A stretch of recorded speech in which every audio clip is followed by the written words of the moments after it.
Baik, Assalamualaikum warahmatullahi wabarakatuh.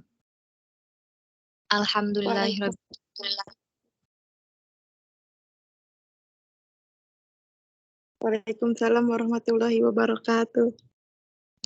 Alhamdulillahirrabbilalamin, amma ba'du.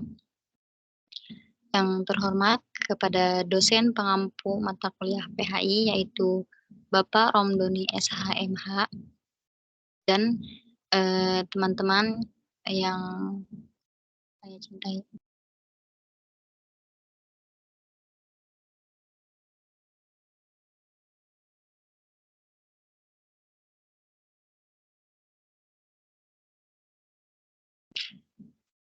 Di sini saya selaku moderator kelompok 11 MKPHI yaitu dengan materi pokok-pokok hukum admin negara. Mohon maaf, yaitu dengan materi pokok-pokok hukum administrasi negara.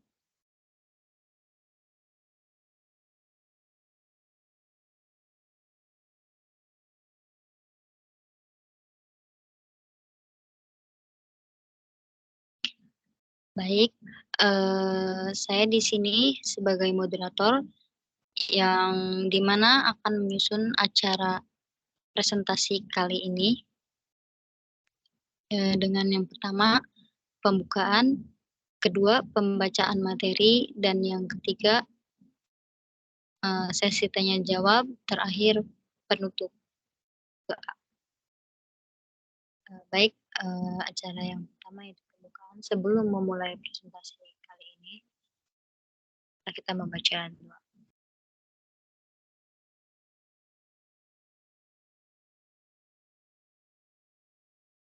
Baik, acara selanjutnya yaitu pembacaan materi yang dimana pembacaan materi yang pertama akan dibaca oleh saya sendiri. Yaitu di sini ada hukum administrasi negara. Pengertian administrasi negara ialah setelah memahami tentang arti hukum, maka selanjutnya yang perlu dimengerti adalah pengertian dari administrasi negara. Ada beberapa pandangan mengenai administrasi negara dari beberapa pakar, yaitu diantaranya Leonard D. White menganggap bahwa administrasi negara adalah keseluruhan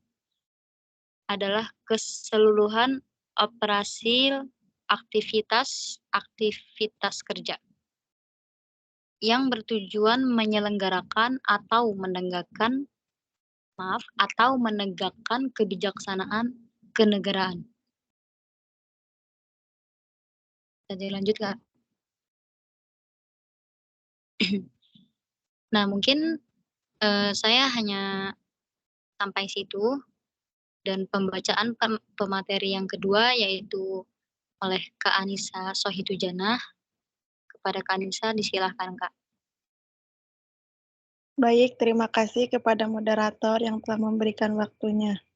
Saya di sini akan melanjutkan materi yang telah disampaikan oleh Kak Agis, yaitu sumber-sumber hukum administrasi negara.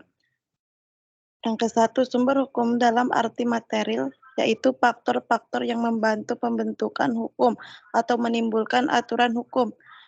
Yang kedua itu sumber hukum dalam arti formal, yaitu berbagai bentuk aturan hukum yang ada atau tempat ditemukannya. Aturan-aturan hukum Ridwan HR 2006 55 sampai 60.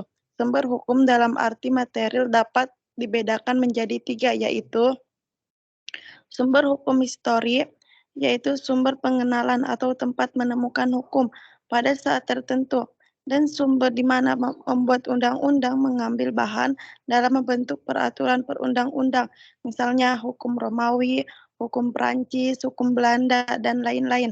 Yang kedua, sumber hukum sosiologis, yaitu faktor-faktor sosial yang mempengaruhi isi hukum positif.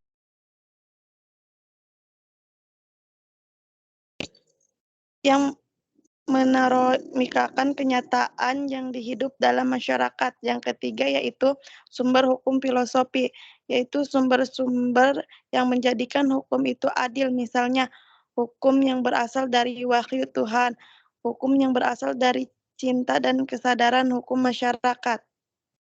Yang selanjutnya yaitu keputusan tata usaha negara. Menurut pasal 1 angka 9 UU PTUN, keputusan tata usaha negara KTUN adalah suatu pendapat tertulis yang dikeluarkan oleh badan atau pejabat tata usaha negara yang berisi tidak hukum tata usaha negara yang berdasarkan peraturan perundang-undangan yang berlaku, yaitu bersifat konkret individual dan final yang menimbulkan akibat hukum bagi seorang atau badan hukum perdata. Pasal 82 UUD 30 sampai 2014 mengatur bahwa KTUN harus dimaknai sebagai A. Penetapan tertulis yang juga mencakup tindakan fakultas, B. Keputusan badan dan atau pejabat tata usaha negara dilakukan eksekutif, legislatif, yudikatif, dan penyelenggaraan negara lainnya. C. Berdasarkan ketentuan perundang-undangan AUBD bersifat final dalam arti lebih luas.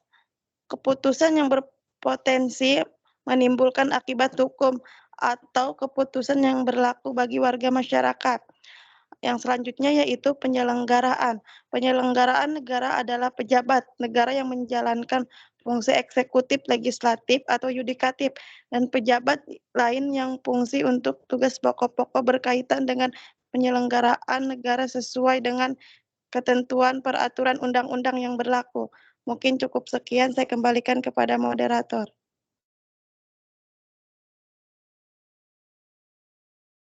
Baik, terima kasih kepada Kak Anissa Sohitujana. Acara yang selanjutnya yaitu sesi tanya jawab. Bagi teman-teman yang ingin bertanya, silahkan bertanya di kolom komentar. Dan acara yang terakhir yaitu penutup. Sebelum saya menutup presentasi kali ini, saya akan membacakan kesimpulan terlebih dahulu.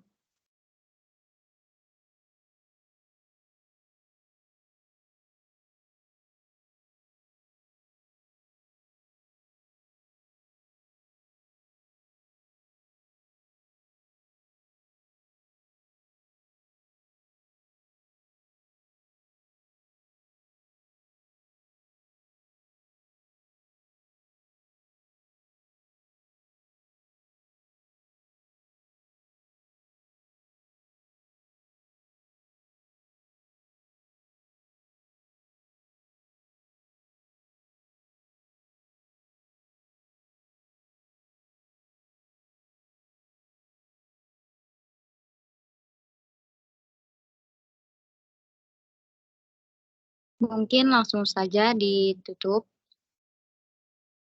Mohon maaf jika banyak kekurangan dan kesalahan. Saya sebagai moderator mengundurkan diri. Assalamualaikum warahmatullahi wabarakatuh. Waalaikumsalam warahmatullahi wabarakatuh. Waalaikumsalam warahmatullahi wabarakatuh.